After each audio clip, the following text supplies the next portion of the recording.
The Batman has been my most anticipated movie of 2022, but did it live up to the hype? Find out here on the Beneverse.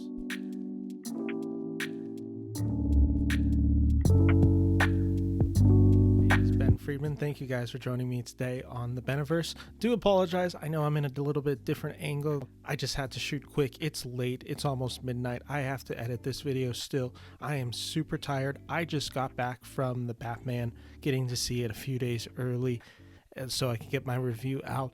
I know I already said about this movie that it is my most anticipated movie of 2022, and it was. Going into this movie, I was so excited for it. I thought the tone of the trailer was great. I thought when Matt Reeves, Robert Pattinson, Zoe Kravitz, whenever any of them would talk about what this movie was, I just got me so excited because I thought they hit something so special.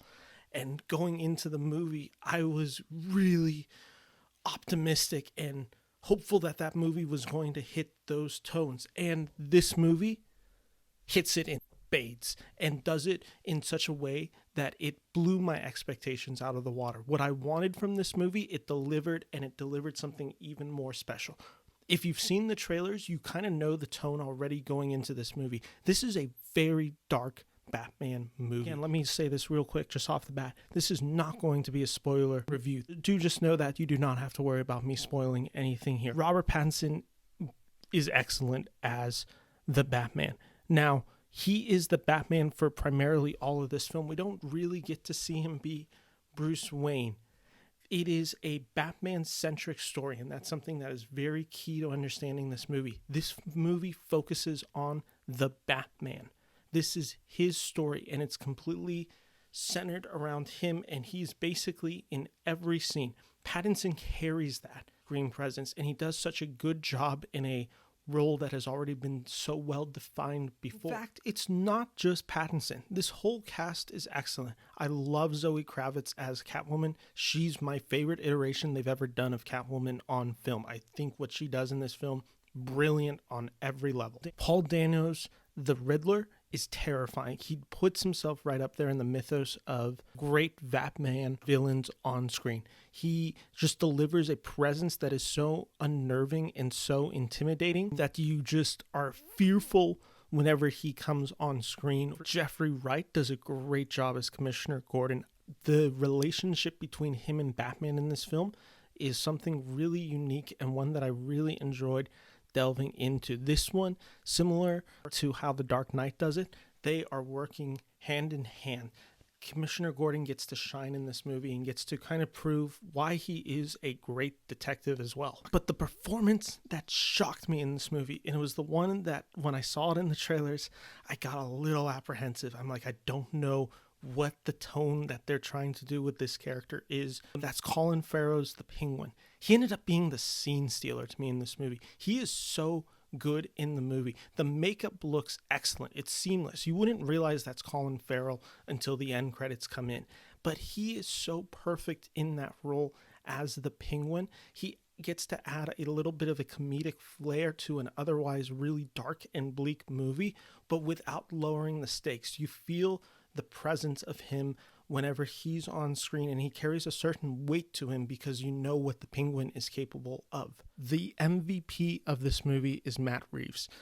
Director Matt Reeves does such a special job in this movie. This is a detective film. From start to finish, this is a mystery thriller. It is Batman chasing down a serial killer and uncovering stuff about Gotham. This movie is 3 hours long, and it feels it. This was not one of them where I felt, that the runtime just went. I didn't feel it. I felt the 3 hours, but it's intentional. You are sitting there, and you are with this character as they're going through this investigation and the twists and turns that it takes.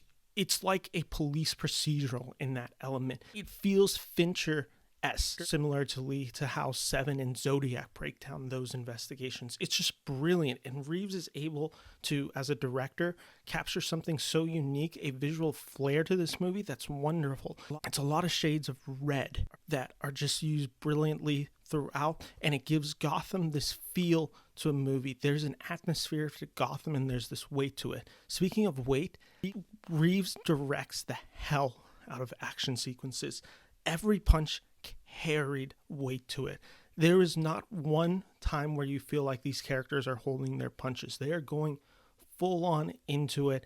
It is a brutal and dark movie. This movie is terrifying in scenes. There are legitimately scenes in there where it is so unnerving, especially with characters like the Riddler. There's a few scares in this movie where I was just like, oh my God, I can't believe what I'm watching. Anyone who says this movie should be rated R, I don't know what movie you were watching. This movie could have been rated R.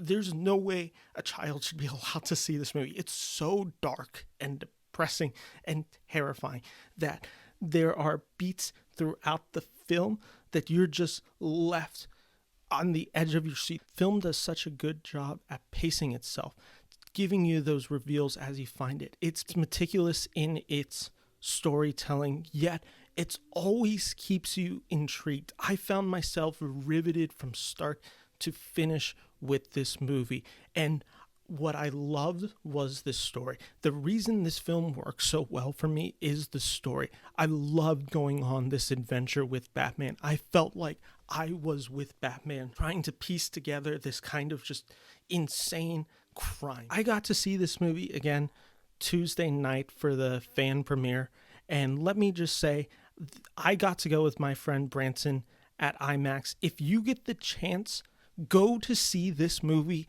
at the loudest theater you can think of.